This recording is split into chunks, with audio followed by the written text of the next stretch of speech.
The Jerusalem marketplace buzzes with life, a kaleidoscope of colors and a symphony of bartering voices filling the air. Amidst the throng, Saul stands out, his intense gaze cutting through the crowd. Disdain contorts his features as he fixes his gaze upon the followers of Jesus. His voice rises above the din, fueled by zealous fervor as he engages the followers in a heated argument, fists clenched. Within the hallowed halls of the Sanhedrin, Saul stands, a figure of unwavering resolve before the high council. His voice, resonant and impassioned, echoes through the chamber as he defends Jewish orthodoxy. Each word is delivered with precision, his eloquence captivating the attention of the elders. The council members listen intently, impressed by Saul's profound knowledge and fervent dedication. A palpable sense of authority emanates from him, solidifying his established position within the Jewish community. The weight of tradition and conviction hangs heavy in the air as Saul's impassioned defense unfolds. Under the relentless Jerusalem sun, stones begin to rain down upon Stephen. Saul watches the brutal stoning, his face an unreadable mask as violence erupts before him. His gaze is intense and unwavering, hinting at the inner turmoil brewing beneath the surface. This moment marks a critical turning point, the seeds of remorse and future transformation sown in the harsh light. Beneath the scorching sun, Saul and his men ride towards Damascus, their figures stark against the ancient road. Suddenly, a blinding light erupts from the heavens, an unbearable radiance that pierces the day.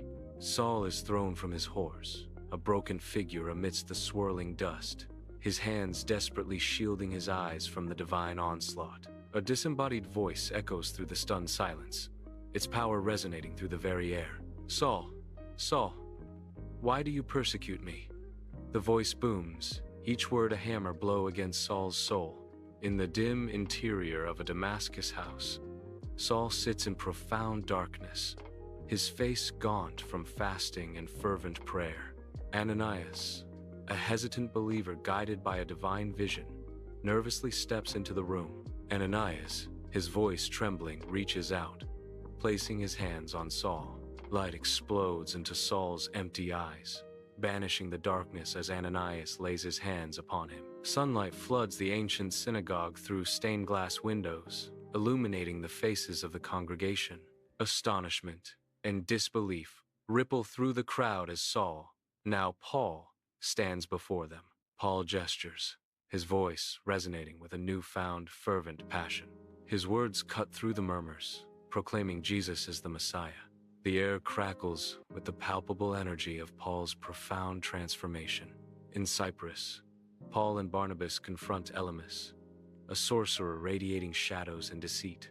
Elymas sneers, weaving dark magic to undermine their teachings. Paul, face ablaze with divine conviction, thunders, "You son of the devil, full of deceit and wickedness, enemy of all that is good.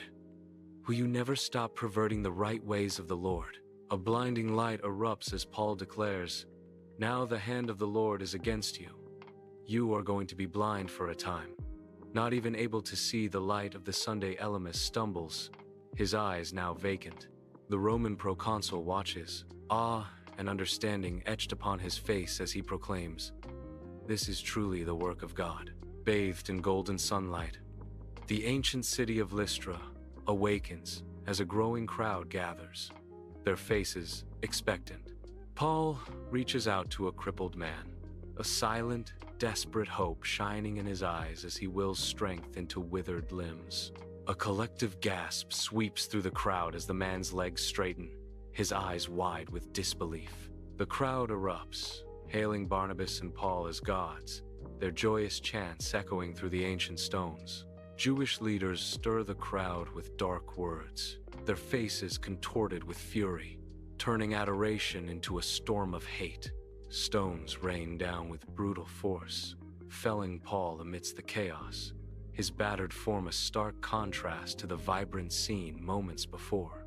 Inside the Jerusalem Council, fervent debate fills the chamber as sunlight illuminates the intense faces of the assembled leaders. Paul stands firm, his voice ringing with conviction. We cannot burden these new believers with unnecessary rituals. Beside him, Barnabas passionately declares, God has shown us that his grace extends to all, circumcised or not. James, presiding over the council, listens intently, his expression thoughtful as the air crackles with tension. With a decisive tone, James declares, Brothers, we have heard the arguments. It is clear that God is calling Gentiles into fellowship. Let us not hinder his work. Faint moonlight barely pierces the darkness of the prison cell, revealing cold stone walls. Paul and Silas, backs against the damp stone, raise their voices in hymns, their song echoing in the oppressive silence. Suddenly, the ground trembles, a deep rumble growing into a violent earthquake that seizes the prison. Chains snap and clatter against the stone as the walls shake, the prisoners thrown into chaos. Under the radiant Athenian sun, Paul stands tall on the ancient steps of the Areopagus, a solitary figure addressing the learned philosophers. The marble gleams, reflecting the intensity of his words as he gestures, his voice echoing amidst the murmur of the bustling city below. I see that in every way you are very religious, Paul declares, his gaze sweeping across the thoughtful faces before him. He unveils the essence of his purpose. Now, what you worship as something unknown, I am going to proclaim to you. His voice resonating with conviction. Sunlight floods a humble workshop in Corinth, illuminating dust motes dancing in the air, thick with the scents of leather and hemp. Paul, a man etched with the stories of sun and toil, meticulously stitches rough canvas, his strong hands moving with practiced ease. He pauses, wiping sweat, a warm smile gracing his lips as he acknowledges a passing local, the sounds of the bustling marketplace drifting in. Returning to his craft, Paul's brow furrows in concentration, a final nod of satisfaction marking the completion of his work. The city square of Ephesus erupts in chaos as a fierce riot consumes the streets. Silversmiths, their faces twisted in rage, surge forward, brandishing miniature silver shrines of Artemis. The air vibrates with angry shouts and desperate cries, a visual storm mirroring the economic upheaval caused by Paul's teachings. The crowd's fury embodies the tangible resistance Paul faces in his mission. In the dim, cold confines of a Roman prison cell, an aged Paul sits hunched, his form barely visible in the flickering lamplight. His weathered face is illuminated by the dancing flame as he leans over a rough-hewn table. With a gnarled hand, he carefully pens a letter, each stroke deliberate and full of purpose. The shadows deepen around him, highlighting the solitude of his imprisonment.